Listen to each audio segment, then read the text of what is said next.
Good morning and welcome. This is the news track at dawn on Solid 100.9 FM Enugu. First, the headlines. Former Vice President Atiku Abubakar denies resigning from PDP. Benue Links condemns attack on one of its buses by suspected Fulani headsmen. NJC denies approving appointment of Justice Theophilus Nzeuku as Imo State Acting Chief Judge.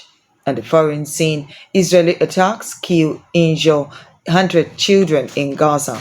In sport, Everton condemned death threat towards Tarkowski.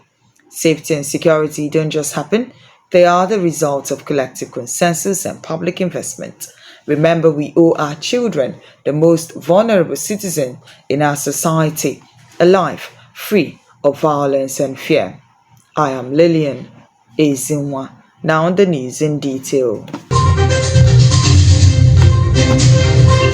The federal government has officially reopened the Independence Bridge in Lagos following emergency repair works. Speaking at the reopening ceremony on Friday, the Minister of Works, David Umahi, said the closure was prompted by a structural failure involving the approach slab of the bridge, which caved in due to a faulty design.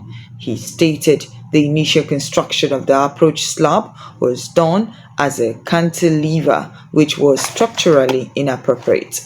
The minister disclosed that the slab failed when the sand fill beneath it leaked, compromising its integrity and posing a serious risk to commuters. Umahi described the situation as an emergency, admitting that proper procedures were not followed in announcing the closure. He also announced plans to introduce a standardized national procedure for road and bridge closures, while noting that Lagos bridges, including the Third Mainland, Qatar, and Edo bridges, are held by skin friction peeling, meaning they depend on the surrounding sand for stability. The minister emphasized that future construction schedules will be designed for the convenience of the public, with some projects carried out exclusively on weekends or at night. The former presidential candidate of the People's Democratic Party (PDP), Atiku Abubakar, has denied resigning from the party. Atiku described himself as a bona fide and loyal member of PDP. He accused desperate politicians of sponsoring the falsehood through a Facebook page. In a statement signed by his media aide, Paul Ibe, Atiku condemned the claim as malicious and a political hatchet job. The death toll from the recent attacks in Bokus local government area of Plateau State has risen to 52, authorities say. This followed the recovery of 40 marked bodies on Thursday night, while the search and rescue team kept combing the bushes for missing persons. The chairman of Bokus Cultural Development Council, BCDC Vanguard, Pamusun Fudag, said that about 31 persons were given a mass burial on Thursday, with another 5 underage victims burned to ashes in Huti village. Meanwhile, the Plateau State government has condemned the attacks and called for calm as coordinated security response is currently ongoing in the affected areas. In a statement on Friday, the State Commissioner for Information and Communication, Joyce Ramnap, expressed concern about the renewed attacks. She described the unfortunate incident as a setback to the gains in maintaining law and order by security agencies in the local government area. Meanwhile, state-owned transport company Benue Links Nigeria has condemned the tragic attack on one of its buses by suspected Fulani headsmen en route Otukpo from Makurdi. The incident occurred in the evening on Thursday near Otukpo Burnt Bridge when armed assailants ambushed the vehicle. A statement issued on Friday by the company's information officer Daniel Eyi regretted that the bus driver Samuel Agege and the front seat passenger were shot dead by the attackers. He added that while the gunmen attempted to abduct the remaining passengers, 3 individuals escaped, including another passenger who earlier disembarked before the incident.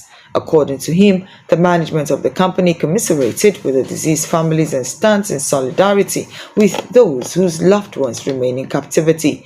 And he assured the public that they are in constant communication with security agencies who are making concerted efforts to rescue the abducted passengers. Moving to Imo State, the National Judicial Council has said it did not approve the appointment of Justice Theophilus Nzeoku as the acting Chief Judge of Imo State, while disassociating itself from the appointment. The NJC said Nzeoku ranks fourth in the hierarchy of judges in the state. In a statement signed by its Deputy Director of Information, Kemi Ogedengbe, in Abuja on Friday, the council stated that although it received a letter from Governor Hope Uzodinma requesting approval for Nzeoku's appointment, the NJC noted that although the governor outlined reasons why the first three senior judges were, in his view, not suitable for the role, the council had not yet taken a position on the matter. The council urged the public to note that it was not a party to the purported appointments. Moving to the foreign scene, medical director says Al-Ali Hospital in Gaza City has no space left to treat casualties as the latest Israeli attacks kill at least 38 Palestinians since dawn on Friday. At least 100 Palestinian children have been killed or injured each day in Gaza since Israel broke the ceasefire on March 18. Hamas warns that half the remaining captives in Gaza face imminent danger as they are in areas under new Israeli military force expulsion orders. Gaza's health ministry says at least 50,000 Palestinians are confirmed dead and over 100,000 wounded in Israel's war on Gaza. The government media office said thousands of people missing under the rubble are presumed dead. Moving to sport, Everton have condemned death threats made towards James Tarkowski and his family following the defender's tackle on Wednesday's Merseyside derby at Anfield. Tarkowski was booked for a late challenge on Liverpool midfielder Alexis McAllister, but the Premier League's refereeing body later said he should have been sent off. In an Instagram post, Tarkowski's wife, Samantha, said the abuse was beyond disgusting, adding that people forgot he is more than just a footballer, but also a husband, son, brother, friend, and most importantly, a father. Tarkowski was seen speaking to McAllister on the pitch at the final whistle and said the Argentina international had accepted his apology. Speaking after the game, Everton manager David Moyes said Tarkowski was fortunate to stay on the pitch.